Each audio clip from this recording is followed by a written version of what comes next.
Sejam bem-vindos ao programa Estudo na Palavra, uma explanação de estudos bíblicos tendo como foco a cruz de Cristo.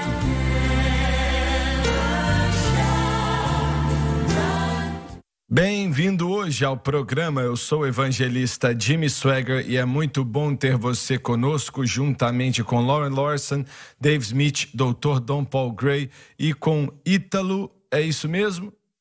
Muito bem, você acertou. Você falou errado aí, hein? Mas não tem problema não. Ítalo com sua esposa Sharon, que está aqui no prédio, com o Dave também. É muito bom ter você conosco. Glória a Deus. Eu estava contando, eu quero que o irmão Ítalo termine de dizer algo que ele começou daqui a pouco. Mas ontem o programa acabou e eu estava contando um testemunho que aconteceu na República do Panamá, enquanto eu pregava naquele país. Eu fui enviado para lá para pregar em um auditório, para iniciar uma igreja. O missionário estava na República do Panamá e era um irmão gracioso. E então, isso foi no sábado à noite, naquele culto. E tinha sido um culto muito bom, muita gente tinha sido salva e hoje tem uma grande igreja lá. Mas foi meu primeiro culto fora dos Estados Unidos. E então, eu preguei naquela noite e eu me lembro do tópico interessante. Preguei sobre vida abundante e chamei pessoas para o altar e houve um gracioso mover do Espírito Santo. As pessoas começaram a descer até o altar e me lembro muito bem até hoje de como estava à frente da igreja e por aí vai. Enquanto eu pregava e falava para o povo entregar o coração para Jesus, eu notei um homem à minha esquerda que ele começou a subir as escadas do altar e as pessoas que estavam olhando geralmente paravam alguém para que a pessoa não subisse ali no palco, mas por alguma razão não fizeram isso com esse homem. E eu vi ele vindo e ele veio em minha direção, subindo no púlpito. E ele parou na frente daquele púlpito ali onde eu estava. Ele então enfiou a mão na sua jaqueta e tirou um 38, um revólver. E eu pensei, Deus, eu não acho que o sermão foi tão ruim assim. Mas ele estava com a arma na mão e eu estava ali em meu coração orando, dizendo, Deus, o que esse homem vai fazer? Então ele colocou a arma em cima do pequeno púlpito de madeira e então ele começou a contar um testemunho em inglês. Irmão Swaggart, hoje faz 1 ano, na cidade do Panamá, que ficava do outro lado. Ele disse, um homem atirou em mim e eu fiquei inválido. E ele disse, eu não sou um homem completo mais. E ele disse, eu tenho pensado muito nisso, pensado por 1 ano inteiro, e eu tinha decidido. Ele disse, eu estava indo para a República do Panamá, ou na cidade do Panamá, e eu estava indo para lá, eu sei onde o homem está e eu vou matá-lo. Eu tinha decidido que ia fazer isso. Mas ele disse, era o aniversário da minha mãe, e eu perguntava para ela, mãe, o que a senhora quer de aniversário? E ela dizia, eu quero que você vá para a igreja comigo no sábado à noite. E era o aniversário dela, no sábado. Eu quero que você venha. Mãe, eu tenho outros planos. Não, se você quiser fazer a vontade da sua mãe, eu quero que você faça o que estou te dizendo e venha para a igreja comigo no sábado à noite. Você pode ir para a cidade do Panamá uma outra hora. E então eu disse, tá bom, mãe, é o que a senhora quer, é o que eu vou fazer. E ele disse, hoje à noite eu aceitei a Jesus Cristo. Glória a Deus. Disse, se eu fizesse o que queria, eu teria matado um homem. Teria ido para a prisão o resto da minha vida. Ia ter matado a minha mãe. Ela não ia suportar. Mas ao invés disso, eu estou indo para a cidade do Panamá. E sei aonde esse Glória a homem Deus. mora, mas vou dizer para ele que ele não precisa temer, porque Jesus Aleluia. Cristo entrou em meu coração e em minha vida. Aleluia.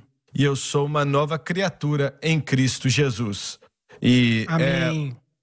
eu não sei o que fizemos com aquele revólver, eu não me lembro, mas foi uma história notável, sabe? Uau. E esse não é o final da história. Exatamente, não é o Conte fim o da resto história. dela.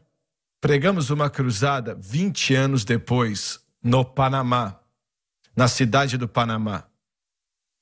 E o Ortega era o presidente na época. Fomos até a casa dele, ele mandou nos buscar e passamos mais ou menos 1 ou 2 horas com ele. E ele colocou a mão no bolso, me deu $300. Certo. Verdade? Mas, de qualquer maneira, ele não foi para a cruzada. Queríamos que ele fosse, mas ele não foi. De qualquer maneira, no primeiro culto daquela noite, não era um estádio muito grande. Acho que cabiam 32 mil pessoas ali. E então, eu estava para fazer o apelo e senti que Deus queria que eu falasse o que acabei de contar para vocês naquela noite, como Deus tinha salvado aquele jovem. E olhei para aquele campo de futebol e ainda não tinha começado a fazer o apelo, mas alguém começou a andar naquele campo, arrastando a perna direita. Pense no que estou dizendo. Uau. E eu pensei, meu Deus, seria aquele homem? E era aquele homem. E ele, Uau. como você pode ver aí na tela, Olha isso. Aleluia. não é segredo que Deus pode fazer. O que Ele fez pelos outros, Ele pode Aleluia. fazer por você. Com Sim, os Senhor. braços abertos, Ele te recebe. Não é Sim, segredo Senhor. o que Deus pode fazer. Eu vou orar agora. Aleluia. E Sim, sim. os irmãos vão orar com você. Hum. Milhares de pessoas já oraram. Ele me disse, com o inglês limitado dele, irmão Swagger, hoje eu sou pastor de uma igreja na República do Panamá, pastoreando uma igreja, e Deus está abençoando, e é assim, o mundo inteiro dele mudou, tudo mudou. E eu quero você, Deus tem falado com alguns de vocês, e Amém. Quero que você ore comigo. Repetir palavras não vão te salvar, mas se você acreditar nelas, elas vão te salvar. Glória a Deus. Ore conosco agora. Querido Deus do céu. Querido Deus do céu. Eu venho a ti. Eu venho a ti. Em nome de Jesus. Em nome de Jesus. Eu me arrependo dos meus pecados. Eu me arrependo dos meus pecados. Pela maneira que tenho vivido. Pela maneira que tenho vivido. Que eu fiz. Pelas coisas que eu fiz. Por favor. Me perdoe, por favor. Com o seu sangue precioso. Com o seu sangue precioso. De toda a injustiça. Com a minha boca.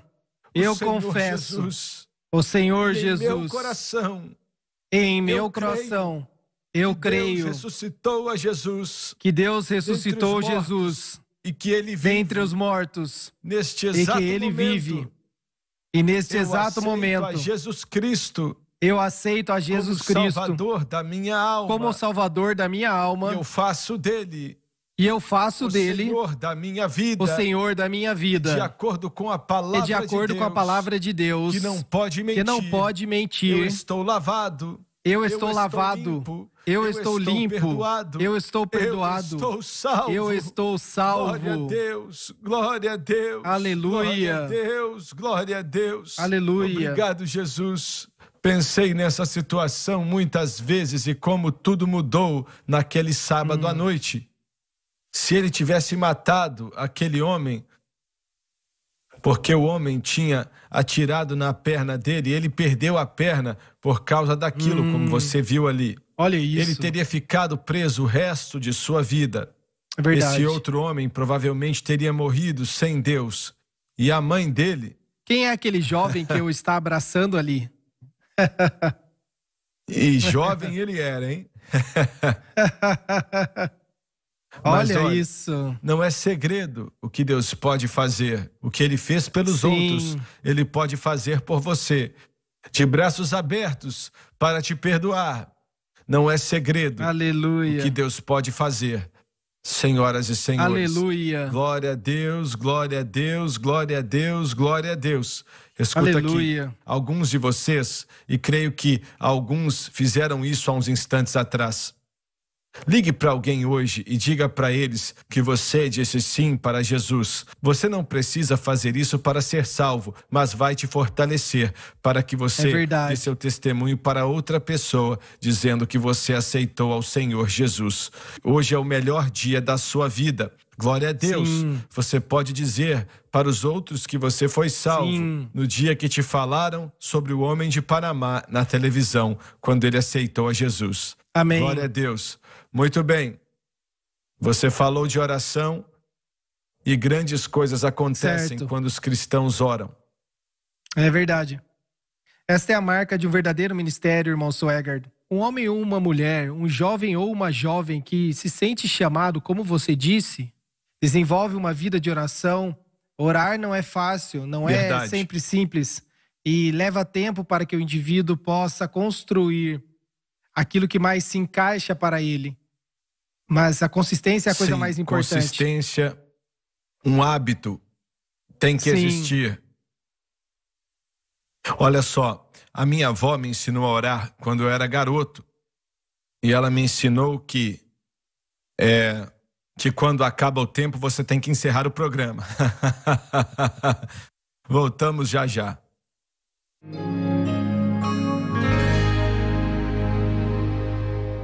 Jesus Cristo liberta os cativos e Ele é o único que pode libertar os cativos. Os nossos comentários já ajudaram pelo menos centenas de milhares de pessoas, se não milhões de pessoas, a colocar sua fé no Senhor.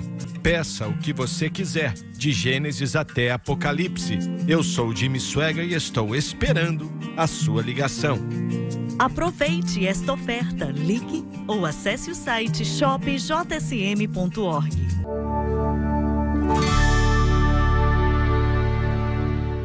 Como mencionei há alguns instantes atrás, a minha avó foi uma grande mulher de fé e tinha uma vida de oração fenomenal. Ela me ensinou e me dizia: Jimmy, Deus é um Deus grandioso, peça coisas grandes. Nunca vou esquecer, e me ajudou a tocar esse mundo para Jesus. Jimmy, Deus é um Deus grandioso, então peça coisas grandes.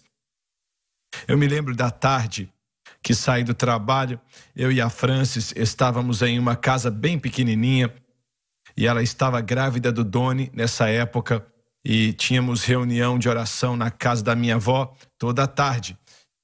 E lembro da tarde quando a minha avó disse para mim: Jimmy, você precisa de um carro. E ela estava certa, eu não tinha carro, eu não tinha nada. E ela disse: você precisa de um carro e vamos pedir ao Senhor para te dar um carro. E eu quero que você diga para ele que quer um carro que gasta pouca gasolina e que ele não virá com nenhum problema mecânico. Vai ser um veículo muito bom. E eu gostei da ideia. Mas aí começamos a orar. E na verdade eu cheguei a um ponto onde eu era muito humilde. Eu pensava que era humilde. E eu comecei a dizer para o Senhor: Deus, se o Senhor não quiser que eu tenha um carro, então eu não quero um. Eu vou andando para os meus cultos. Eu nem tinha culto na época. Mas aí, de repente eu ouvi alguém falar: Jimmy, Jimmy, Jimmy. E era a minha avó. Filho, pare com isso. Pare de orar desse jeito aí. Ô menino, você não tem carro agora, não precisa falar para o Senhor que se Ele não quiser te dar um, você não quer. Você não tem carro. Agora, vamos orar de novo, coloque a boca no pó e peça ao Senhor para te perdoar pelo que você está dizendo e comece a pedir um carro. Então, eu fiz exatamente o que ela mandou, mesmo morrendo de medo. E dentro de 2 semanas eu estava com o carro. Em 2 semanas, ela me ensinou a crer em Deus por outras coisas. E ela disse: Jimmy, eu não vou ver, porque estou velha demais. Mas você vai ver uma colheita de almas como o mundo nunca viu. E ela era uma mulher de fé e me ensinou a orar. Me ensinou a crer em Deus. Me ensinou a orar para um Deus que opera milagres. Ela acreditava em um Deus de milagres. Glória a Deus. Você tem algumas gravações dela? Não tem nenhuma gravação. Olha, porque não haviam instrumentos de gravar naquela época. E eles não tinham sido inventados ainda. Nós estamos vivos há muito tempo. É verdade. Nós começamos há muito tempo atrás. E ela me ensinou a orar e crer em Deus pelo impossível. Eu não me lembro do primeiro nome dela. Ada. A-D-A. Ada. Deus abençoe as memórias dela. Meu avô era o xerife lá de Faraday. E talvez tinham 3 pessoas que trabalhavam abaixo dele. Mas ele era um homem poderoso. E continuou como chefe dos policiais por 10 anos, durante as guerras, quando os soldados ficavam bêbados e tal. Nenhuma vez ele sacou a arma dele. Ele te dava uma pancada e a sua cabeça doía uma semana. Olha, ele sabia lutar, mas era um homem muito forte também. E em relação a viver para Deus, ele era mais ou menos. Não tinha muita força espiritual, mas a minha avó, lembro que a igreja precisava de algo e esqueci o valor. Mas a minha avó dizia: Deus, ela plantava algo, não lembro se era milho, algo assim. E ela disse: vamos vender e vamos dar o dinheiro para a obra de Deus, porque precisamos disso e tal. Acho que era para pintar a igreja, uma Assembleia de Deus que tínhamos em Faraday, Louisiana. E então, de qualquer maneira, o meu avô, ele tinha que fazer a sua rota e era perto da meia-noite e ela perguntava: aonde você vai? E ele dizia: vou vigiar não sei quem e tal. E ela dizia: bem, então leve o seu casaco de chuva. E ele dizia: o que você quer dizer? Não vai chover. O país estava passando por uma seca. E ela dizia: não, vai chover sim. E ele dizia: não vai chover não, eu ouvi o jornal, não vai chover. E ela disse: eu não sei o que você ouviu, mas vai chover.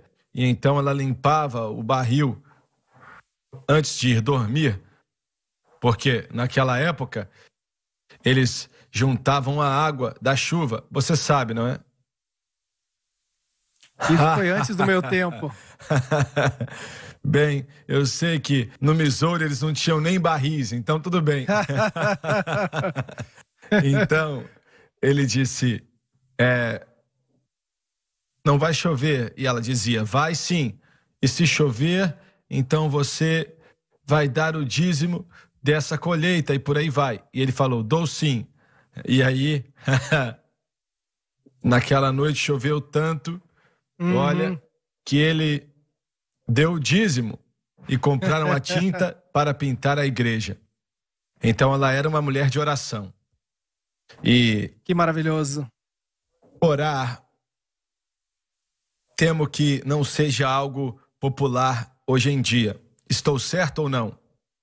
É verdade, você está absolutamente correto, irmão Swegard. Quando pensamos em Jesus como o Filho de Deus, ele tinha uma vida de oração. Você vê durante todo o Evangelho, se sendo o Filho de Deus, e ele dependia do direcionamento do Pai, quando ele escolheu os discípulos, ele precisou do direcionamento do Pai. Então ele fez isso durante toda a sua vida.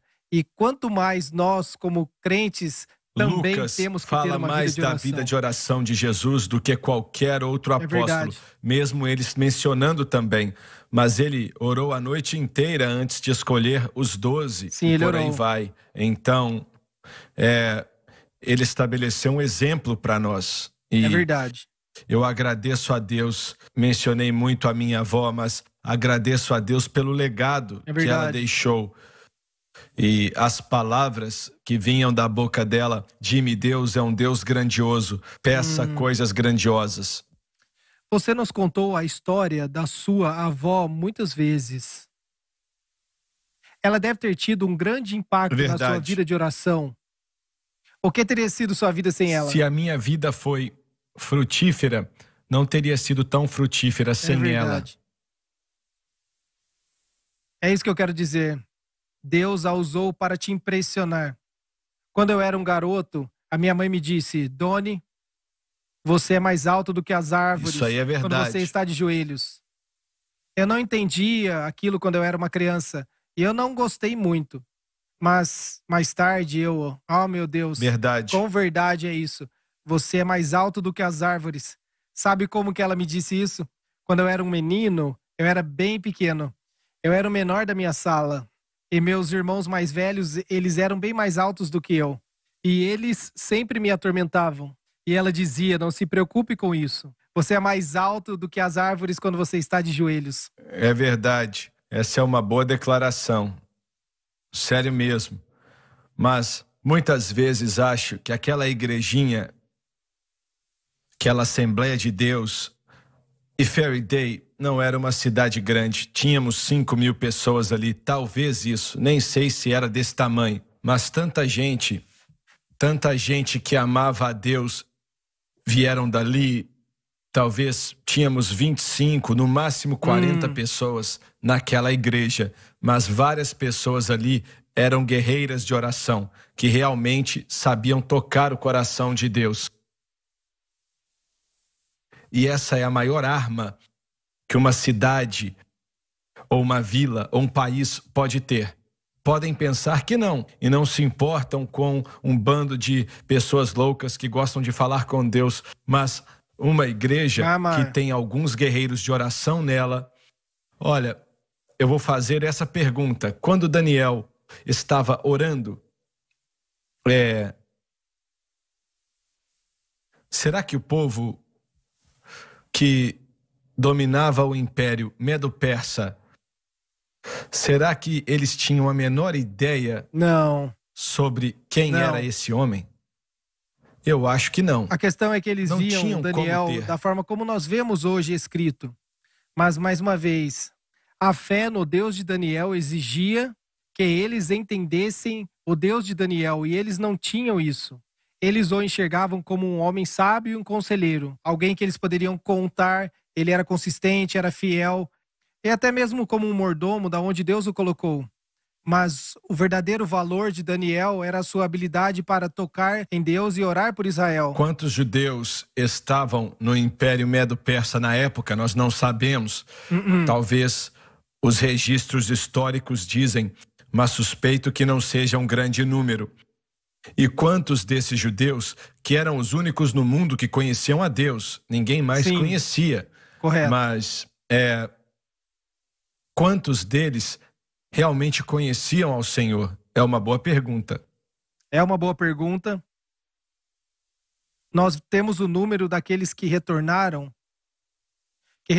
da Babilônia. Então nós temos um número aproximado da quantidade de pessoas que o objetivo que Deus tinha para eles. Acho que 50.000 ou algo assim. Eu não sei exatamente, mas nós não sabemos isso. Mas estes estavam alinhados com o que Daniel orava. No programa de amanhã, eu quero falar sobre confessar os pecados. E não perca.